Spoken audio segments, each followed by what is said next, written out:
تو اسے پیمانہ امروز و فردا سے نہ ناپ، جاویدہ پیہم دما ہر دم جواں ہے دل۔ اس میں یہ وقفہ جو ہے خلق الموت والحیات لیبلوکم ایکم احسن عملا، یہ اس جسد کے ساتھ اس روح کا اتصال، اور یہ 30 40 50 60 70 80 100 برس کی عمر، یہ ایک وقفہ ہے، یہ امتحانی وقفہ ہے، تمہیں جانچا جا رہا ہے، پرکھا جا رہا ہے۔ ایکم احسن عملا، اس کو بھی اقبال نے اسی نظم میں خوب بیان کیا ہے کہ قلزم ہستی سے تو ابھرا ہے مانند حباب، اس نیا خانے میں تیرا امتحان ہے۔ اب اگر تو دو چیزیں انسان پر واضح رہیں، اور نہ صرف واضح رہیں، مستحضر رہیں، واضح تو ہو جاتی ہے ایک چیز، پھر آدمی بھول جاتا ہے تو کوئی فائدہ نہیں دیتا اس کی، مستحضر ایک یہ کہ اصل زندگی آخرت کی زندگی طویل ہے، بل توسرون الحیات الدنیا والآخرۃ خیر وابقیٰ کلا بل تحبون العاجلہ وتذرون الآخرہ، تم اس عاجلہ کو پسند کرتے ہو، اس دنیا کی زندگی کو تم ترجیح دیتے ہو، جبکہ آخرت ہے جو باقی رہنے والی ابدی۔ اگر تو یہ معلوم ہو، جیسا کہ سورہ عنکبوت کی آیت کے حوالے سے میں نے آپ کو آیت سنائی کہ وما هذه الحیات الدنیا الا لہو ولعب وان الدار الاخرۃ لہی الحیوان لو کانوا یعلمون، اصل زندگی جو ہے وہ آخرت کی زندگی ہے، کاش کہ انہیں معلوم ہوتا۔ ایک حقیقت تو یہ معلوم ہو اور مستحضر رہے کہ اصل زندگی آخرت کی زندگی ہے، اور دوسری حقیقت یہ کہ یہ دنیا کی زندگی ایک امتحانی وقفہ ہے۔ قلزم ہستی سے تو ابھرا ہے مانند حباب، اس نیا خانے میں تیرا امتحان ہے۔ یہ مستحضر رہے تو اس کا نتیجہ کیا نکلے گا؟ انسان دنیا پرست نہیں بنے، متاع ہے دنیا، برتنے کی چیز ہے۔ وما هذه الحیات الدنیا الا متاع، برتنے کی چیز ہے، برتو اسے۔ اب میں یہاں آپ کو کچھ حدیثیں بھی سنا دینا چاہتا ہوں۔ ایک حدیث میں حضور نے عجیب نقشہ کھینچا ہے، مالی ولی دنیا، لوگوں مجھے تمہاری اس دنیا سے کیا سروکار؟ انما مثلی کراکب استظل تحت شجرۃ ثم راح فترکھا، میری مثال تو اس سوار کسی ہے جو تھوڑی دیر کے لیے کسی درخت کے سائے میں سستانے کے لیے رک جاتا ہے، اس درخت کو اپنی منزل نہیں سمجھتا، اپنا گھر نہیں سمجھتا، تھوڑی دیر کا سستانا ہے، پھر وہ اس درخت کو چھو خیر بات کہتا ہے، اپنا راستہ لیتا ہے، اپنی منزل کی طرف رواں دواں ہو جاتا ہے۔ بس اتنا تعلق، منزل یاد رہے۔ چنانچہ ایک دوسری بڑی پیاری حدیث ہے، بہت مختصر بھی ہے، انما الدنیا خلقت لکم وانتم خلقتم للآخرہ، دیکھو یہ دنیا تمہارے لیے بنائی، خلق لکم ما فی السماوات وما فی الارض، قرآن مجید کہتا ہے۔ اس لیے میں نے کہا تھا خلافت ہمیں دینی تھی تو سب کچھ ہمارے لیے بنایا گیا نا، یہ محفل سجائی گئی ہے ہمارے لیے، یہ سب ہمارے لیے بنایا گیا ہے، پورے عالم کو مسخر کیا گیا ہمارے لیے، سخر لکم، سورج بھی چاند بھی ہر چیز تمہارے لیے مسخر کی گئی ہے۔ انما الدنیا خلقت لکم وانتم خلقتم للآخرہ، لیکن تمہاری تخلیق ہوئی ہے، تمہیں بنایا گیا ہے، تمہیں پیدا کیا ہے آخرت کے لیے۔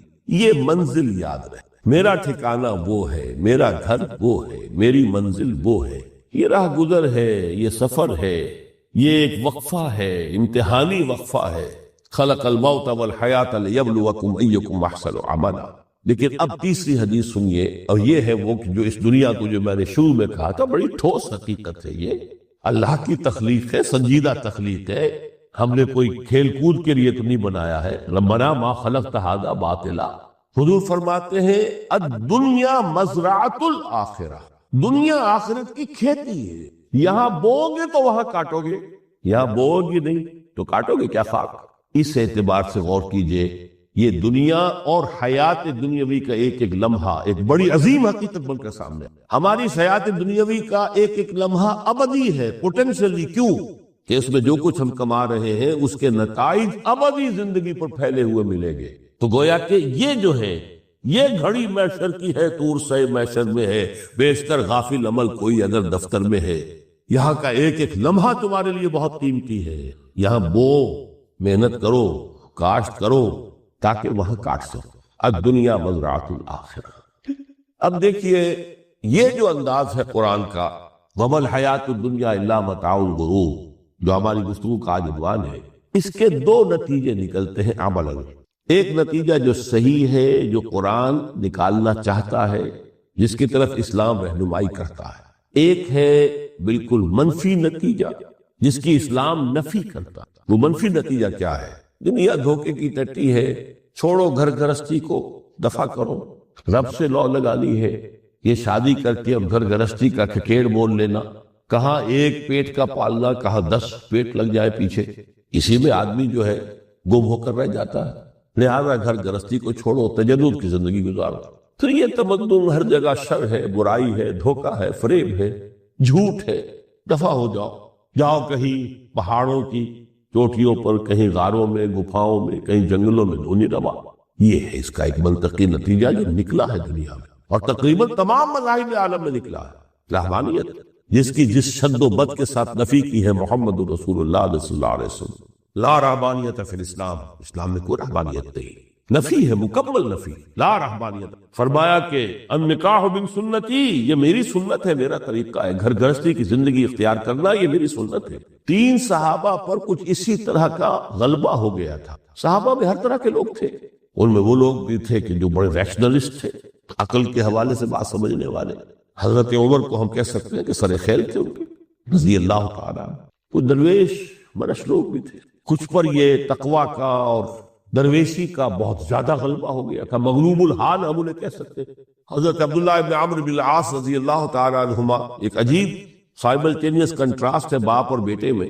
عمرو بن العاص بہت بڑے سیاستدان، مدبر، عرب نے چوٹی کے جو 3 سیاستدان پیدا کیے ان میں سے ایک عمرو بن العاص ہے، واریر، کانکرر، سیاستدان۔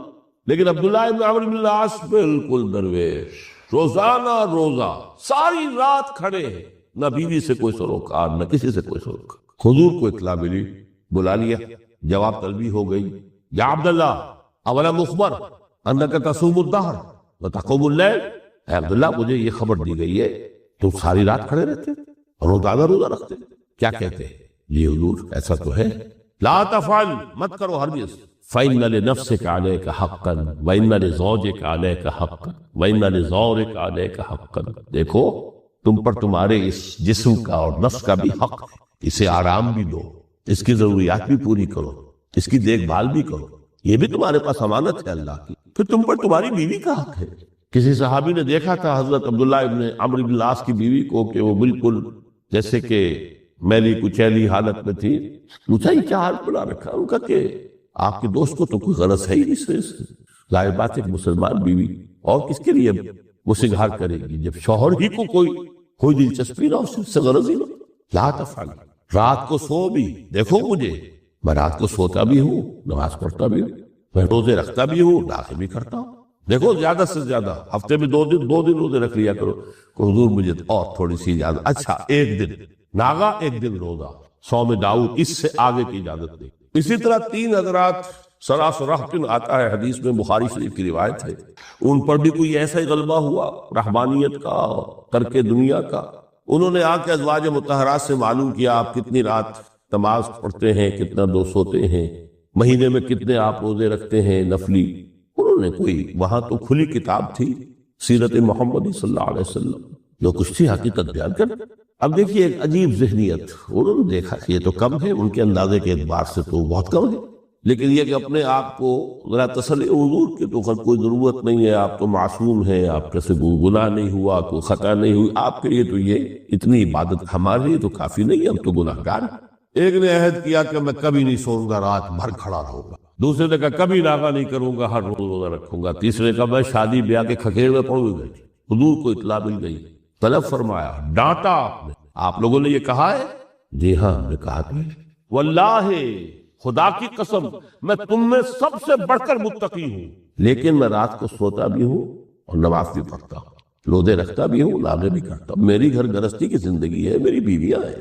من رغب عن سنتی فلیس منی، یہ ٹکڑا جو جوڑ دیا جاتا ہے نکاح کے خطبے میں اس حدیث کے ٹکڑے کے ساتھ، یہ 2 علیحدہ حدیث ہے بالکل، النکاح من سنتی، اور یہ ٹکڑا اس طویل حدیث کا ہے، من رغب عن سنتی فلیس منی، جو میری سنت کو پسند نہیں کرتا تو اس کا مجھ سے کوئی تعلق۔ یہ تو میں نے احادیث کے حوالے سے آپ کو وہ جو منفی طرز عمل، گریز، دنیا سے تعلق منقطع کرنا، پسپائی، گریز، فرار، اور اس کا نتیجہ کیا نکلتا ہے کہ دنیا پھر شریروں کے لیے رہ گئی، کھیلے کودے عیش کریں۔ جو سلیم الفطرت نیک لوگ تھے وہ تو گئے، لہذا ان کو اب کوئی روک ٹوک کرنے والا ہی نہیں، کوئی پوچھنے تاچنے والا نہیں۔ ظالم جو چاہے ظلم کرے اور جس طرح چاہے شریر جو ہے شرارتیں کرے۔ قرآن مجید میں سورہ حدید اس اعتبار سے نہایت عظیم صورت ہے، نہایت عظیم صورت ہے کہ وہاں یہ آیت بھی بہت ہی شاندار انداز میں آئی ہے، متاع الغرور والی، خاصی طویل آیت بن کر آئی ہے۔ اور جیسا کہ میں نے عرض کیا 4 جگہ تو حیات دنیاوی کو کہا گیا ہے صرف لہو و لعب یا لعب و لہو، لیکن یہاں جو ہے آیت نمبر 20 اعلموا انما الحیات الدنیا لعب و لہو و زینت و تفاخر بینکم و تکاثر فی الاموال والاولاد۔ 5 الفاظ کے حوالے سے اس حیات دنیاوی کے کچھ حقائق بیان کیے گئے، عام طور پر سرسری طور پر لوگ گزر گئے ہیں۔ محاورتاً جب بھی آتا ہے معاملہ لہو لعب لعب و لہو، وہ تو 4 جگہ ہے، یہاں 3 الفاظ مزید آئے ہیں، اور ترکیب کیا ہے؟ پہلے لعب ہے پھر لہو ہے۔ سورہ عنکبوت میں لہو و لعب یہ در حقیقت ایک طرح سے محاورے کی شکل اختیار کر گیا، تماشا اور کھیل، لیکن نہیں، یہاں ترتیب کچھ اور ہے۔ اس پر اگر آپ غور کریں گے تو یہ ایک عجیب سا نقشہ سامنے آتا ہے۔ حیات دنیاوی کے 5 ادوار، جن میں سے ہر دور میں ایک شے انتہائی اہم ہوتی ہے، توجہ کا مرکز بنی ہوتی۔ ابتدائی دور ہے، بالکل بچہ بھی ہے، کھیل، بس لائف، اس کے سوا اسے کوئی زندگی سے سروکار ہی نہیں، زندگی کے تلخ حقائق ابھی اسے معلوم نہیں۔ بھوک لگی تو رو پڑے، ماں نے دودھ پلانا ہے، کھلانا ہے، ان سے تو کچھ نہیں کرنا اس کو، وہ لائف، کھیل۔ لیکن تھوڑا سا آگے چلتے ہیں، ٹین ایجر سٹیج میں جب داخل ہوتا ہے آدمی، تو اب وہ نرا کھیل، معصومانہ کھیل نہیں رہتا، اس میں تلذذ، سینشول گریٹیفیکیشن کا عنصر شامل ہو جاتا۔ اب اس کے کہا لہو، اعلموا انما الحیات الدنیا لعب و لہو۔ ذرا آگے بڑھئے تو انسان پر سب سے زیادہ دھن سوار ہو جاتی ہے، بناؤ سنگھار، میرا لباس فیشن کے مطابق ہو، کہیں ایسا نہ ہو مذاق اڑے۔ اپنے لباس کے بارے میں بہت کانشیس ہوگا، اپنے ہیئر کٹ کے بارے میں بہت کانشیس ہوگا، ہر چیز کے بارے میں بہت کانشیس۔ زینت، بناؤ سنگھار، آرائش، زیبائش۔ اس سے ذرا آگے گئے، تکاثر فی الاموال والاولاد، تفاخر بینکم۔ یہ سمجھئے کہ تقریباً 30 برس کی عمر جب انسان کی ہوتی ہے، اب فخر، تفاخر، یا دولت پر فخر ہوگا، یا نسب پر فخر ہوگا، یا اپنی کسی سیاسی حیثیت پر فخر ہوگا، اپنی چودراہٹ پر فخر ہوگا۔ تفاخر بینکم، جس میں جان میں چونکہ توانائی ہوتی ہے، قوت ہوتی ہے، لیکن اس کے بعد جب عمر ڈھلی بڑا ریئلسٹک ہو جاتا ہے انسان۔ پھر یہ جو 34 سٹیج تھی، اس میں تو یہ کہ مونچھ نیچی نہ ہو، چاہے سب کچھ میں اپنا خرچ کر دوں، داؤ پہ لگا دوں، لیکن مونچھ نیچی نہیں ہوگی۔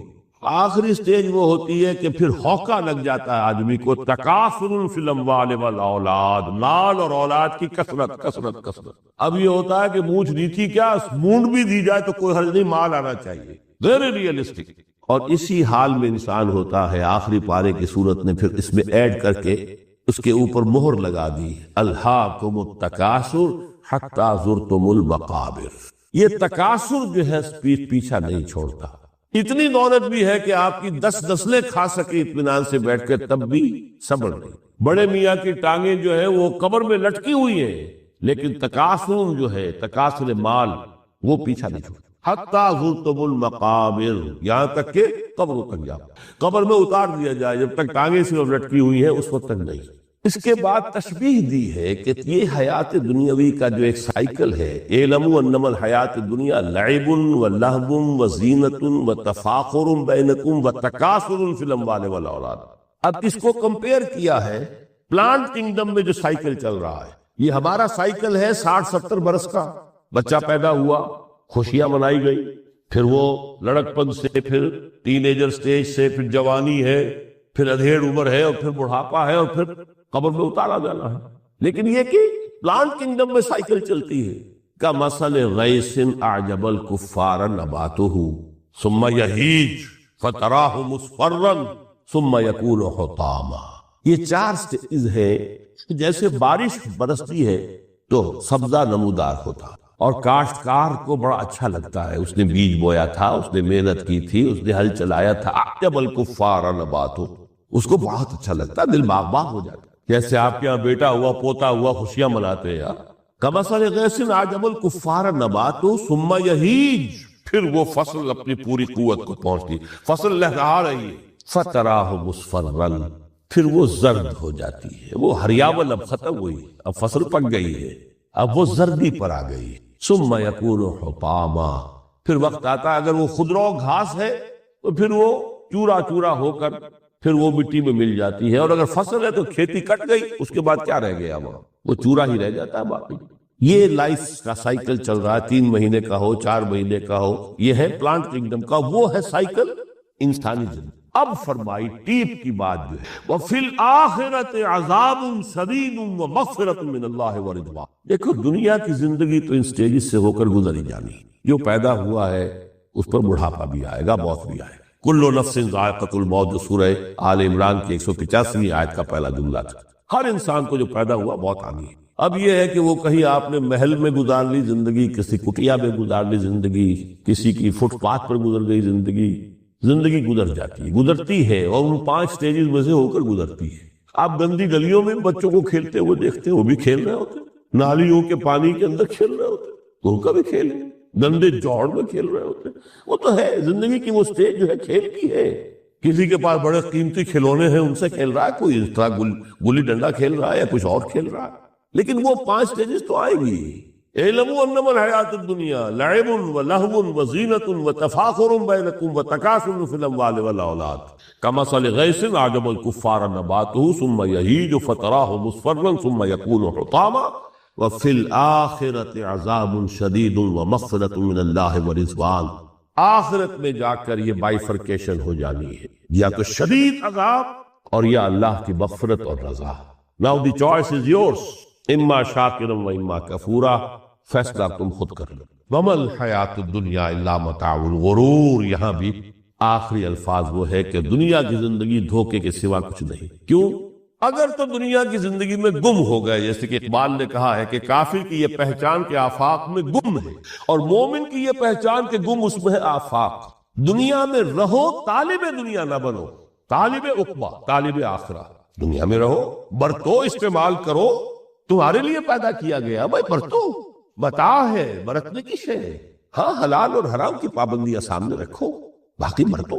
مطلوب یہ نہ ہو، مقصود یہ نہ ہو، مطلوب آخرہ ہو۔ انما الدنیا خلقت لکم وانتم خلقتم للآخرہ۔ منزل وہ رہے، مستحضر رہے، سامنے رہے کہ میں تو اجنبی ہوں، یہاں یہ میرا وطن نہیں ہے۔ الدنیا سجن المومن و جنت الکافر، جیسے کسی پرندے کو کسی پنجرے میں بند کر دیا گیا ہو، اس طرح ہمیں اس دنیا میں بھیج دیا گیا، اللہ کی مرضی ہے، اس نے بھیجا ہے۔ جب تک وہ چاہتا ہم رہیں گے یہاں، لیکن ہمارا دل یہاں نہیں لگے گا۔ بازار سے گزرا ہوں، خریدار نہیں ہوں، طالب دنیا، تب تو یہ کوئی دھوکے کا سودا نہیں، وطن نہیں، بالکل نہیں۔ حضور نے خود فرمایا مجھے تمہاری اس دنیا میں سے فلاں فلاں چیزیں بہت پسند ہیں، اور کس قدر ریئلسٹک ہیں۔ آپ نے عورتوں کے بارے میں فرمایا مجھے اس دنیا سے پسند ہے عورت، کوئی تصنع اور کوئی بھی تکلف اور کوئی خلاف فطرت بات نہیں کی محمد رسول اللہ صلی اللہ علیہ وسلم۔ آنکھوں کی ٹھنڈک میری نماز میں ہے، مجھے خوشبو پسند ہے، عورت کی طرف بھی آپ کا رجحان تھا۔ قرآن مجید میں آتا ہے نا، اے نبی اب کوئی اور نکاح آپ نہیں کریں گے، وَلَوْ أَعْجَبَتْكَ حُسْنُهُنَّ، چاہے ان کا حسن جو ہے وہ آپ کو اچھا لگے، اب اجازت نہیں ہے مزید، بس فل سٹاپ، جتنے نکاح ہو چکے ہو چکے۔ تو یہ دنیا کو حضور نے صلی اللہ علیہ وسلم دنیا پر سوار رہو، دنیا کو اپنے اوپر سوار نہ ہونے دو، بس بات صرف یہ ہے۔ کافر کی یہ پہچان کہ آفاق میں گم ہے، اسی لیے سورہ کہف کا ایک مرکزی مضمون ہے، پہلے رکوع میں بات آتی ہے اِنَّا جَعَلْنَا مَا عَلَى الْأَرْضِ زِینَةً لَهَا لِنَبْلُوَهُمْ أَيُّهُمْ أَحْسَنُ عَمَلًا۔ ہم نے اس دنیا پر جو کچھ ہے، یہ اسکائی اسکریپرز بن گئے ہمارے زمانے میں، اور یہ شاندار بلڈنگز ہیں، اور یہ کچھ ہے، ہم نے زینت اور زیبائش اور آرائش بنا دیا ہے تاکہ آزمائیں، انہی کے حسن کے شکار ہو جاتے ہو اور ان کے پرستار بن کر رہ جاتے ہو۔ رخ روشن کے آگے شمع رکھ کر وہ یہ کہتے ہیں ادھر جاتا ہے دیکھیں یا ادھر پروانہ آتا ہے، پھر بھی اللہ ہی کے عاشق بنے رہو، اللہ ہی سے محبت کرو تو کامیاب ہو گئے۔ دنیا کو برتو۔ اگر دنیا یہ عروس 1000 داماد جو ہے، اگر کہیں یہ محبوبہ بن گئی تو گئے، ختم۔ اچھا دیکھیے اس سورہ حدید میں اب یہ دنیا کی حقیقت کو اس طرح بیان کر کے 2 نتیجے جو اس سے نکلتے ہیں ان کو علیحدہ علیحدہ بیان کر دیا۔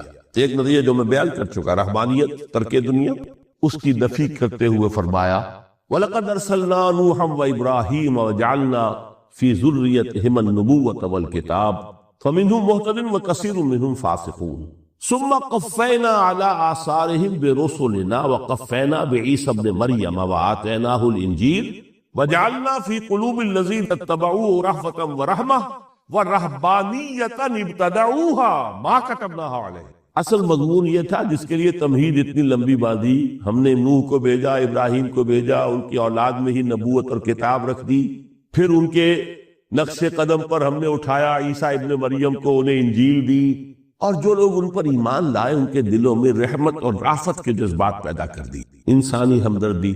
حضرت عیسیٰ کا جو اپنا مزاج تھا، ظاہر بات ہے کہ آپ کے حواریین اور آپ پر ایمان لانے والوں میں اسی کا ایک عکس پیدا ہونا تھا، لہذا وہ ایک خاص کیفیت، لیکن فرمایا ایک شے کو انہوں نے بدعت کے طور پر ایجاد کر لیا، وَرَهْبَانِيَّةً ابْتَدَعُوهَا مَا كَتَبْنَاهَا عَلَيْهِمْ، رہبانیت کی انہوں نے بدعت ایجاد کر لی، یہ انہوں نے کی ہے، ہم نے یہ ان پر فرض نہیں کی۔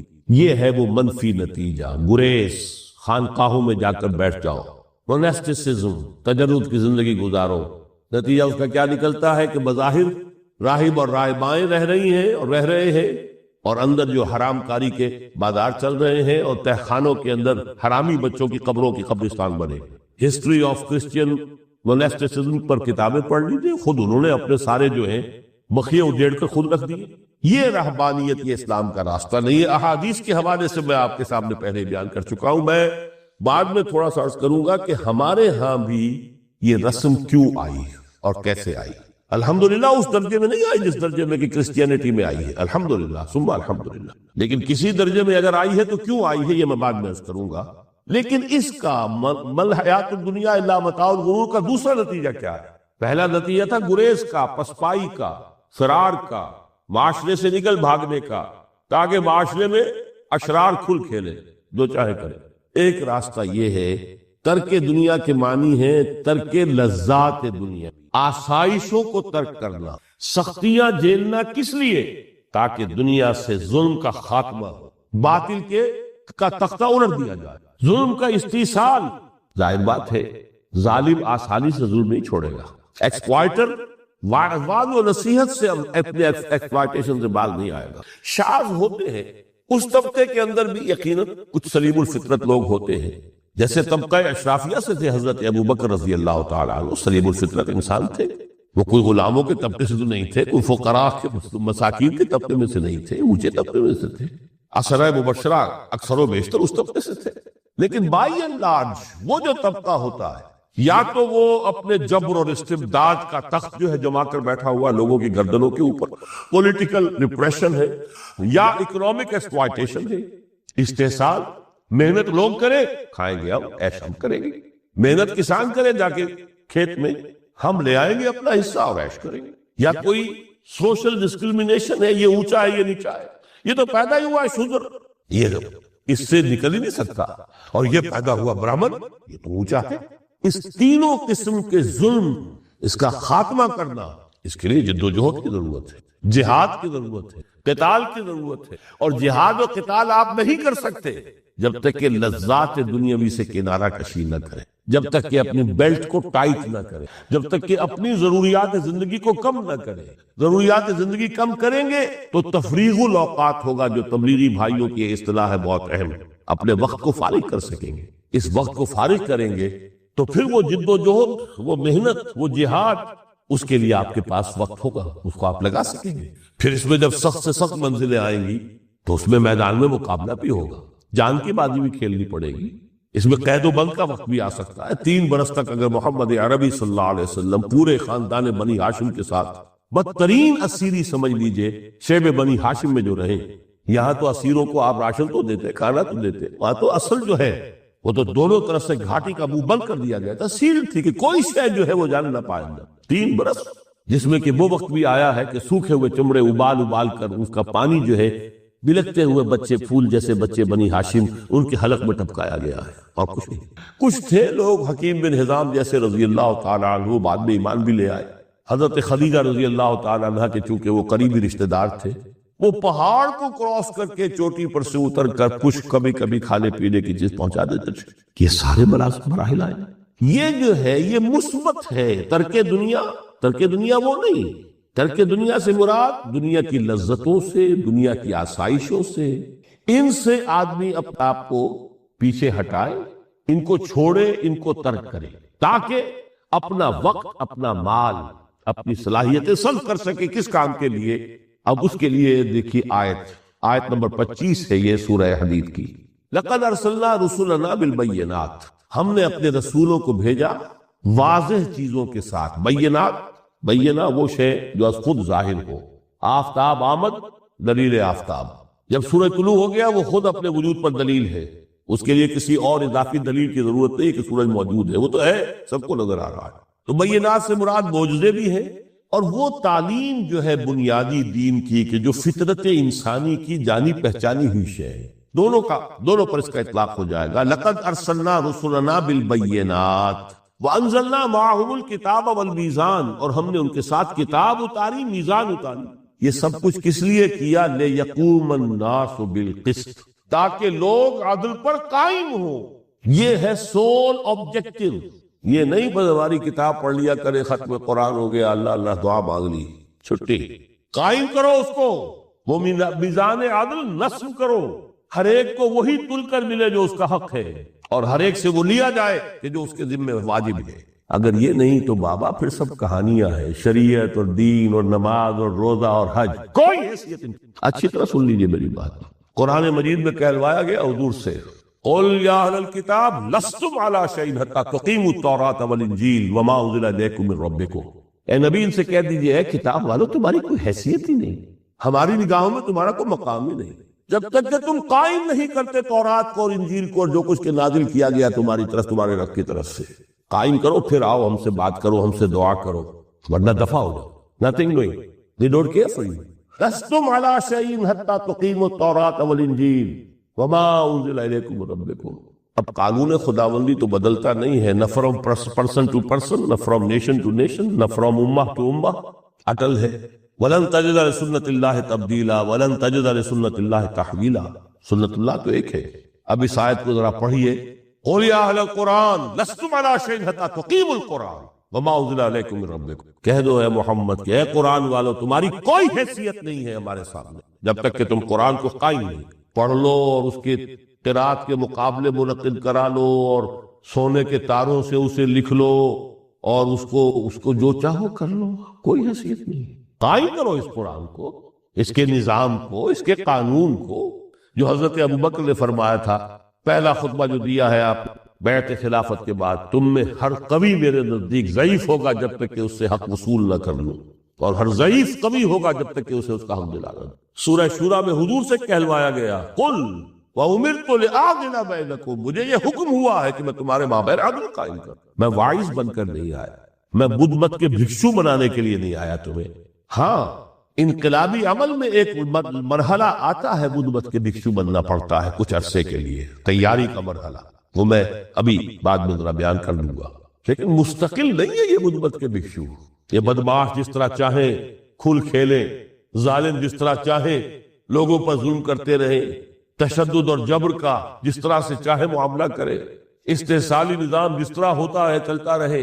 شاہ ولی اللہ دہلوی رحمۃ اللہ علیہ کے الفاظ میں، انسانوں کی عظیم اکثریت ڈھور ڈنگر بن جائے، صبح سے لے کے شام تک کمر توڑ دینے والی مشقت کے بعد بمشکل 2 وقت کی روٹی ملتی ہو، اس کا کبھی خیال اسے اللہ کا آئے گا؟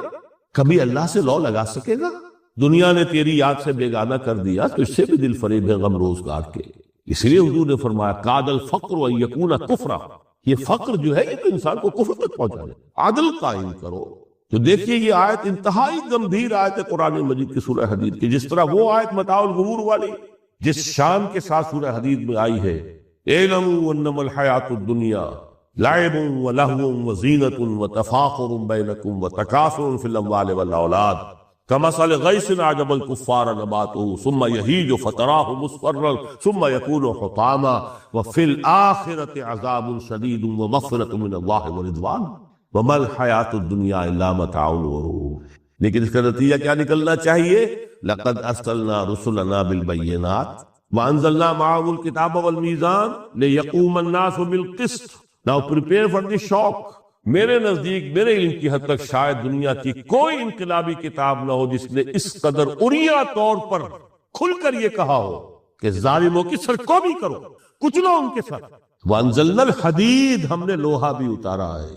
ایک وقت آتا ہے ظلم نہیں ختم ہوتا جب تک کہ لوہے کی طاقت ہاتھ میں نہ آئے۔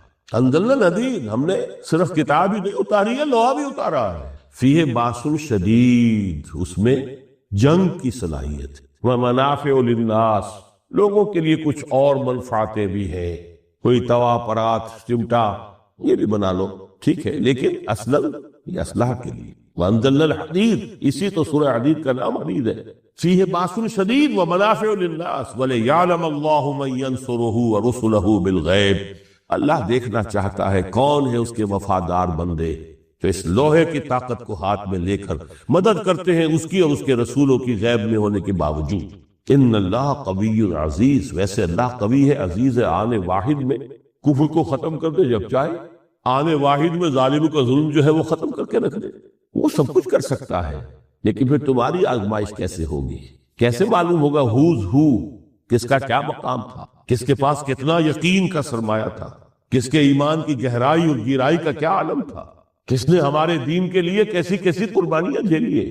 یہ ہے ترک دنیا جو موسٹ پروفاؤنڈ ہے، نتیجہ خیز ہے، خیر کو وجود میں لانے کے لیے ہے، لیکن اس کی مثالیں موجود ہیں۔ حضرت مصعب بن عمیر رضی اللہ تعالی عنہ، ایام جاہلیت میں کہا جاتا ہے ان کا جوڑا جو ہے شام سے تیار ہو کر آتا تھا، جیسے کبھی مشہور ہے کہ پنڈت نہرو کا بھی کپڑے سل کر آتے تھے پیرس سے، موتی لال نہرو کا بیٹا، اور موتی لال نہرو وہ تھا کہ وائس رائے کی پہلی کار آئی ہے ہندوستان میں تو دوسری کار موتی لال کی آئی ہے، اس کا بیٹا، اس کے کپڑے پیرس سے سل کر آتے تھے۔ مصعب بن عمیر کے کپڑے شام سے تیار ہو کر آتے، اور وہ ہمیشہ عطر میں بسے ہوئے ہوتے تھے۔ جہاں سے گزر گئے معلوم ہوا کہ پوری گلی جو ہے وہ مہک اٹھی، معلوم ہو جائے کہ مصعب گزرا یہاں سے، ایمان لائے محمد رسول اللہ پر صلی اللہ علیہ وسلم۔ باپ فوت ہو چکا تھا، اس کی چھوڑی ہوئی دولت تھی، ماں تھی، لیکن وہ خاندان کا نظام، چچا تھا سربراہ، وہ بدترین کافر، اس نے پہلے سمجھایا ہوگا 100 طریقے آزما کر پھر آخری بار اس نے آزمایا کہ جس دولت کے اوپر تم عیش کر رہے یہ تمہارے مشرک باپ کی دولت ہے، نکل جاؤ گھر سے۔ انہوں نے سمجھا تھا جیسے سورہ صافات میں آتا ہے فَأَرَادُوا بِهِ كَيْدًا فَجَعَلْنَاهُمُ الْأَسْفَلِينَ، انہوں نے حضرت ابراہیم کے بارے میں سمجھا تھا جب دیکھیں گے کہ آگ تیار ہو رہی ہے اور یہ اس میں مجھے ڈال دیں گے تو سب یہ نشہ حرن ہو جائے گا، یہ توحید وعید سب ہوا ہو جائے گی۔ لیکن ہوا کیا؟ بے خطر کود پڑا حقش نمرود میں عشق، عقل ہے محو تماشائے لبے معمر۔ اس نے تو یہ دھمکی دی تھی کہ دن میں تارے نظر آ جائیں گے مصعب کو، ناد و نام میں پلا ہوا انسان، اسے کہہ دیا جا نکل جاؤ گھر سے۔ اٹھ کر چلنے لگے، اس کا تیش جو ہے اور اچھا یہ کپڑے بھی اسی مشرک باپ کے ہیں، اتارو ان سب۔ مادر زاد برہنہ ہو کر گھر سے نکلے، مادر زاد پھر وہی ہے کہ جن کے نام قرائے فال بنا میں من دیوانہ زدند، کہ بیعت عقبہ اولا ہوئی ہے، لوگوں نے کہا کہ ہمیں کوئی مقری دیجئے قرآن پڑھانے والا جو ہمیں قرآن پڑھائے۔ حضور نے فرمایا جاؤ مصعب، وہ مصعب وہاں جا کر مدینے میں المقری بن گئے، جا المقری، وہ آ رہا پڑھانے والا، اور 1 سال کی محنت دعوت اور تبلیغ اور قرآن کے پڑھانے کے نتیجے میں اگلے سال 75 افراد لا کر حضور کی جھولی میں ڈال دی۔ یہ مصعب ہے۔ شہادت ہوئی ہے غزوہ بدر میں۔ ایک مرتبہ اس سے پہلے کا واقعہ بھی ہے کہ حضور مسجد میں تشریف فرماتے، سامنے سے حضرت مصعب گزرے، ایک پھٹا ہوا سا کمبل جسم کے گرد بیٹھا ہوا تھا، حضور کی آنکھوں میں آنسو آ گئے۔ از کجا تاب کجا، یہ دیوانہ جو ہے اللہ کا اور رسول کا اور دین کا کہاں سے کہاں پہنچا ہے۔ غزوہ احد میں علم ان کے ہاتھ میں ہے، جس ہاتھ میں علم ہے وار پڑا، کٹ گیا، دوسرے سے پکڑا اس کو بھی کٹ گیا، پھر دونوں جتنے بچنے تھے حصے ان سے سنبھالا، پھر شہید ہو گئے۔ جسم پر صرف ایک چادر تھی، اوپر سے جسم ننگا تھا، صرف ستر کے لیے چادر۔ دفن کرنے لگے تو مسئلہ ہی پیش آ گیا کہ چونکہ شہید کے تو کفن جو ہے اس کا اپنا جو بھی لباس پہنا ہو شہادت کے ہو، حضور سے کہا گیا کہ حضور مصعب کی چادر تو اتنی چھوٹی ہے کہ سر ڈھانپتے ہیں تو پیر کھل جاتے ہیں، پیر ڈھانپتے تو سر کھل جاتے ہیں۔ فرمایا سر کو چادر سے ڈھانپ دو اور پیروں پر ازخر گھاس لا کر ڈال، یہ آخری